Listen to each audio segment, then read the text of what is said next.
Guys, welcome back to yet another episode of the Caffeine Octane Podcast. This show is brought to you by Ride Lounge, Atlanta's fastest growing vehicle storage and social club, located in Peachtree Corners with two more on the way, set to open later this year, both in Milton and Midtown Atlanta. So very exciting stuff. I'm your host, Grant Van Brewer. I've personally been attending Caffeine Octane for over 12 years now. If you've been coming out for a while, there's a good chance you've seen me pull up in a McLaren, a Lamborghini, a Rolls-Royce, a Porsche, or an Aston Martin over the years. And that's not by accident. I've had the privilege of working with these brands for quite some time.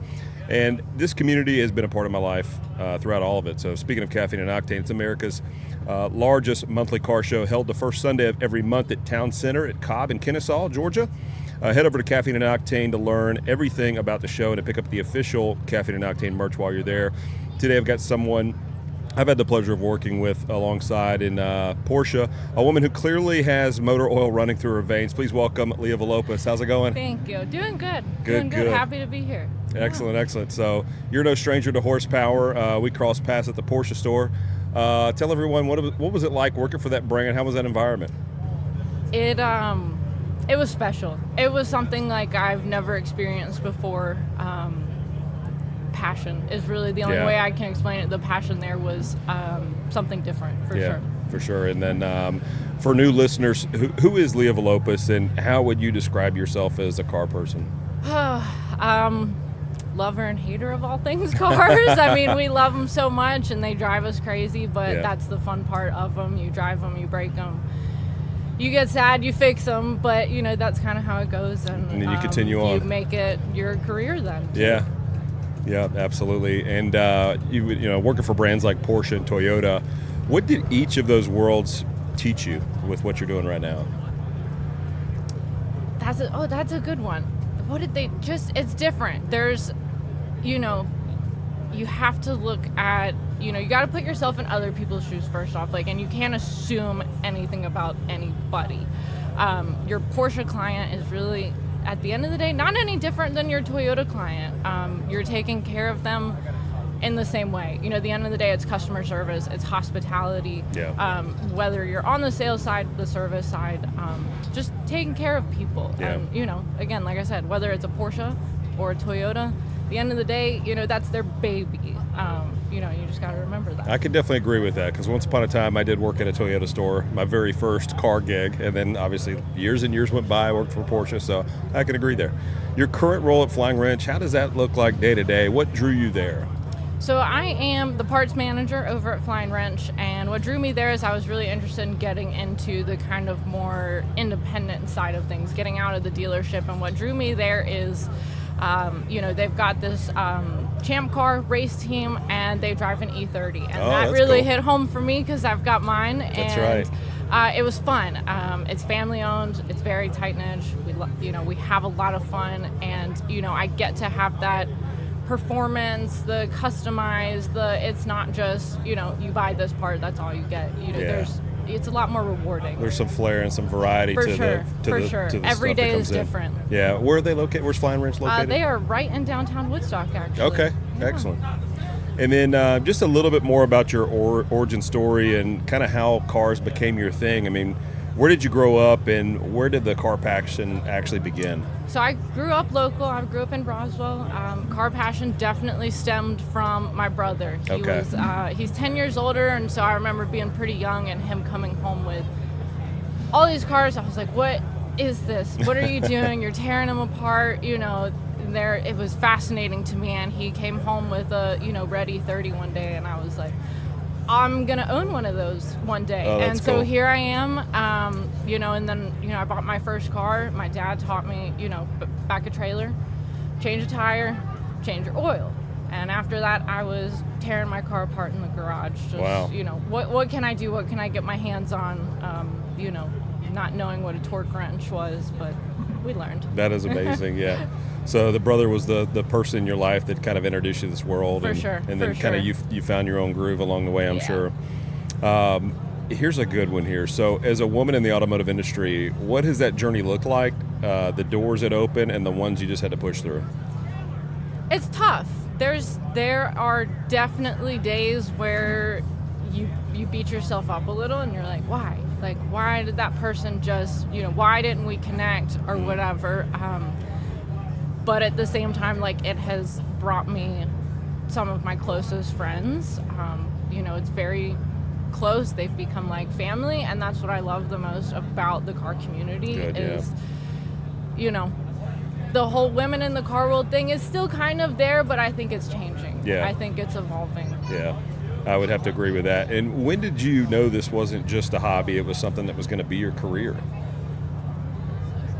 When I dropped out of college and I said cars are way cooler. Yeah. Cars are way more fun. That's what I'm passionate about, and That's I'm cool. just going to do it. So we'll talk a little bit about the E30 BMW. I mean, this is the car that says everything about who I know you are. I guess, one, it sounds like you still have it. And what's the current state of the car? She's in the process of being resurrected. She's should be hopefully running here in the next couple weeks, but still have her. Yeah. Any big plans scheduled for this car that you'd like to do? I'm hoping to repurpose it now that it's getting back up and running and make it the new track car. Oh, okay. Yeah. All right. Yeah. That's awesome. And then how did this car come into your life? And I guess you already told us how you chose the E30 specifically, but tell us how this all happened with this specific car. This car was special. I found it on Marketplace, it's about 6.5 years ago now, and it was the cheapest one on there, and I couldn't figure out why, because it looked to me like the nicest one.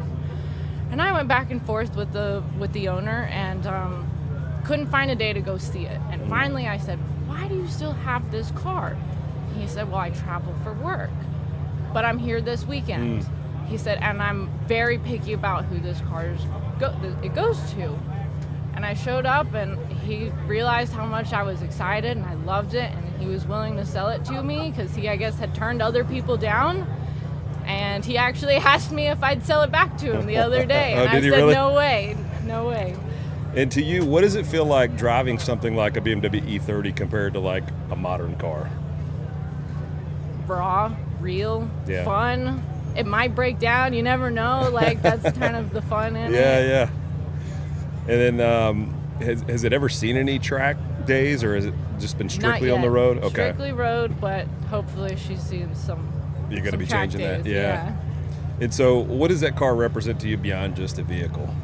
It's my baby. It's my everything. Yeah, it's, my first car started it all, but this car really kind of like dug the claws in. Yeah. And, spent every paycheck and blood, sweat, and tears, late nights, hate this car, I'm going to sell it.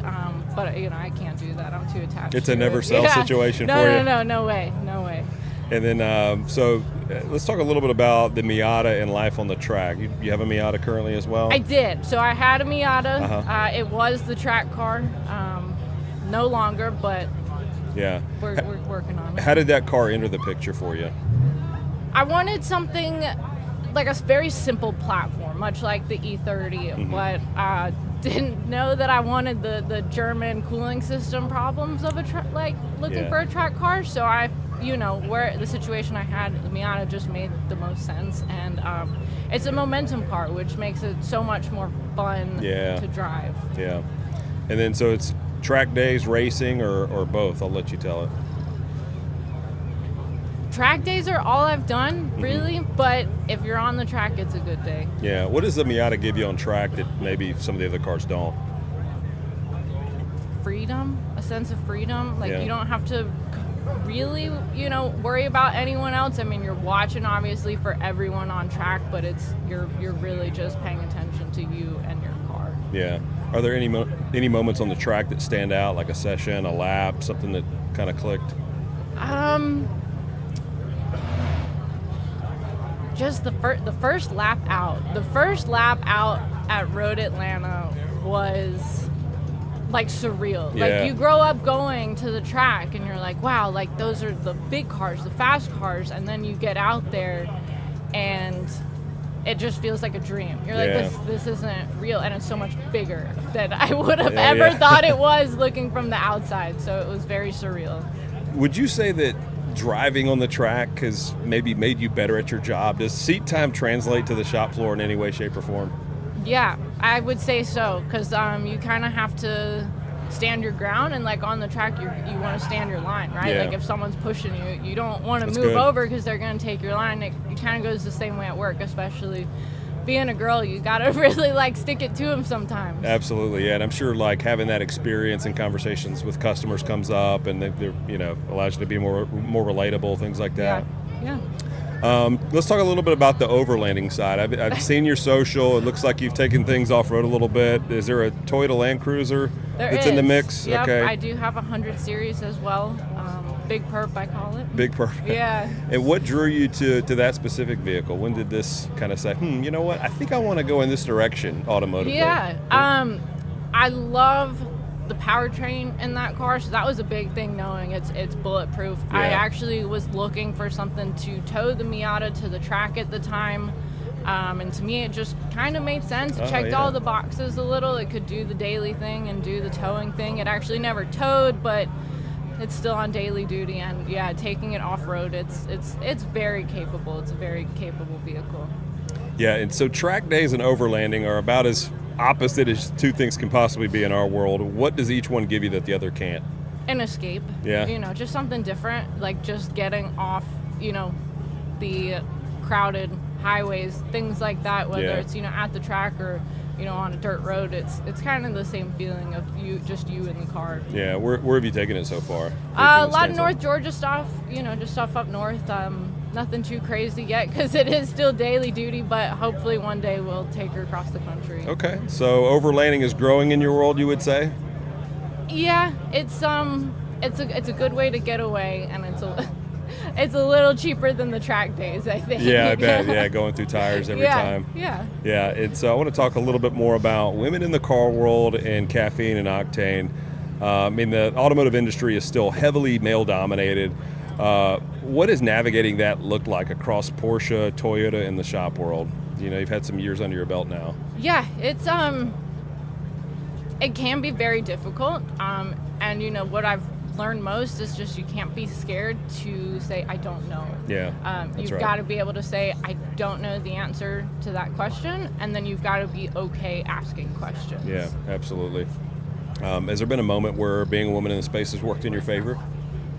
Sometimes, maybe, but a lot of times it really hasn't. It's tough. I've had jobs taken out from under me from a guy, and it hurts, but you just got to come back stronger, harder. Yeah. What would you tell a young woman who loves cars and is thinking about making this kind of career move? You got to just go for it. You have to just go for it, and like I said, you can't be scared to just ask questions. Right, yeah. Find someone that's got your back and is willing to teach you, because it's not going to come overnight. I learn every day, and that's what's fun about it. Yeah, absolutely. And Caffeine and Octane, we bring out a huge community every month. What does being a part of this feel like as someone who actually wrenches and drives? It's like a family. I don't know 99% of the people here, but if I stopped and asked anyone here about their car, they'd be more than happy to tell you about it, and that creates lifelong friendships. Absolutely. And connections all over the world. Yeah, so a little rapid fire close here. So E30, Miata, or Land Cruiser if you could only keep one? Ooh, that's tough, but I can't let the E30 go. Gotta go with the E30. Yeah, I think so. Best car you've ever driven that isn't yours? 911 Turbo S. Okay, love it. Great answer. Yeah. Great answer. Yeah. The one car on your list that you don't have yet? Turbo S. Okay. Manual only forever, yes or no? Yeah, forever. There's at least got to be one in the fleet. There's got to be at least one. What does Caffeine and Octane mean to you in one sentence?